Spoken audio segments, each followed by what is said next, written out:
Welcome back to what has already become a very exciting first week of Football Friday Night for the 2024 season. You got that right, Kier. We've covered our Game Night Live Game of the Week, and now it's time to take a look at highlights from other games in our area.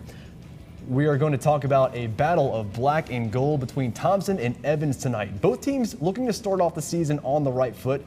The Bulldogs are just 2 years removed from bringing a state championship back to the Brickyard, but the Knights have some big weapons returning from last year. Of course, elephant in the room, there he is, Mason Short, playing his final season at Evans in his first game since committing to Georgia. It was 14-all at the half, but in the middle of the third quarter, the Knights come out swinging. Jabraylon Kennedy gets the handoff and finds his way to the end zone. That made it 21-14. But on Thompson's very next possession, Kira, watch this. They're inside their own 10-yard line. And watch what Jalen Sinkfield does to the house. Nobody can catch that man. Ties things up 21-21. This was a barnstormer. Now, on the Evans next drive, they find themselves inside the 10. Christian Scott gets an easy touchdown pass to retake the lead. Thompson now trying to bounce back, but the Knights make a huge stop right here on fourth down. He just barely gets his leg to trip him up, and that really seals the deal for them. Evans goes on to win this one 35-28. Well, staying in Columbia County, Grotow hosting Steve Hibbets and Lakeside. There's Coach Hibbets right there in his 11th season for the Panthers. Early first quarter, Panthers with the ball. Ty Jones hands off to Tristan Jones for a short gain. Looks like a promising drive, right? No.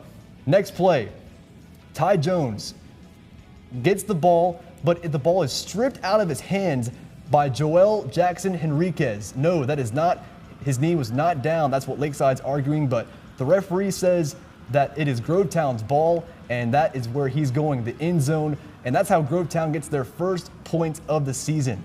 But just before the end of the first half, Jones will redeem himself from 14 yards out. Watch this, Kira. He's going to put a man through the spin cycle and dives for the pylon for the touchdown. That made it 7-6 at the half, and Lakeside goes on to win this one 30-12. Kira. Wow, that made me dizzy just watching that. Turning now to Washington Wilkes, who is in year 2 under the leadership of head coach Alex Bradford. They faced off tonight against Hephzibah. Picking this game up in the second quarter, Hephzibah running back Riante Bird getting this game going. He'll take the handoff. That'll get the score. Washington Wilkes leads 14-7. What a way for them to start the season. Washington Wilkes has the ball next. Quarterback Tamari Curry will pass to Sharik Meadows down to the 1-yard line. This game had excitement from beginning to end. Sharik will score on a run as the Tigers take a 21-7 lead into the half. Then in the second half, Hephzibah would outscore Washington Wilkes 27-3 to get the win 34-24. Moving over to the Bear Den, Burke County opened their season hosting the ARC Musketeers. In that beautiful stadium. We arrive late in the first. Bears lead 6-0. Quarterback Sean Vandiver fakes it, fools everyone, even the cameraman. Amari Williams walks it in Jordan for 6. Phillips getting fooled there. 2-point conversion is good. Poor Jordan Phillips. Burke County leads 14-0. Next drive, ARC looking to answer. Carson Hand will find Marty Thomas, who goes down low and gets it. Hand would leave with an injury. Oh my gosh. Yeah, that's a pick. That one hurts. Second quarter, same drive. New quarterback Chase Caldwell throws the screen to Mikhail Smith, who bats it around, and it is picked off by Darius Jordan. It was a close play. We'll let you decide if he caught that one. Then the big man rumbling for a nearly 40-yard gain. Williams getting it done. Same drive. Williams finishes what he started. Second score of the night, 22-0 Bears after the 2-point. Bears have it once again. Vandiver goes to the air. He finds Kelvin Scott for 6. 2-point is good. 30-0 Bears. Now the Musketeers not going down without a fight. Caldwell finds Lothan McBride, who makes a man miss. Streaks down the sideline for a huge home run play. The extra point is blocked. Bears on a roll, leading 30-6.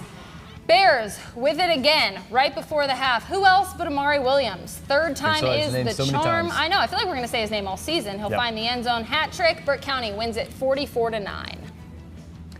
Well, the Glascock County Panthers hosting the Jenkins County War Eagles to start the new season.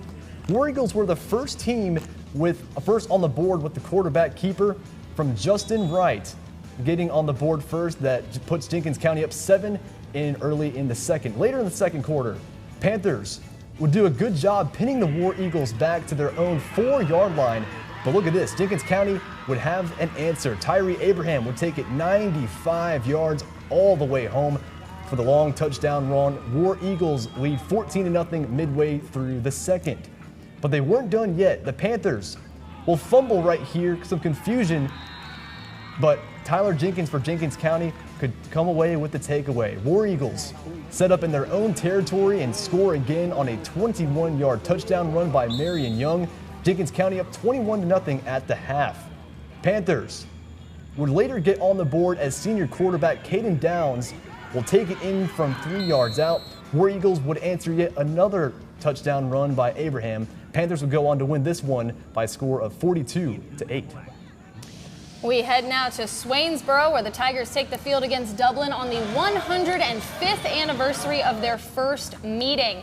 Swainsboro's Kason Edenfield hands it off to Quindarius Brown for a 24-yard run down to the 1-yard line.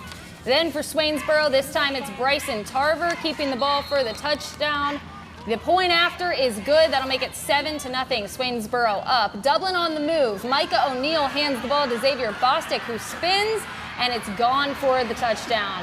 PAT is good. Game is tied at 7-7. Excitement all the way.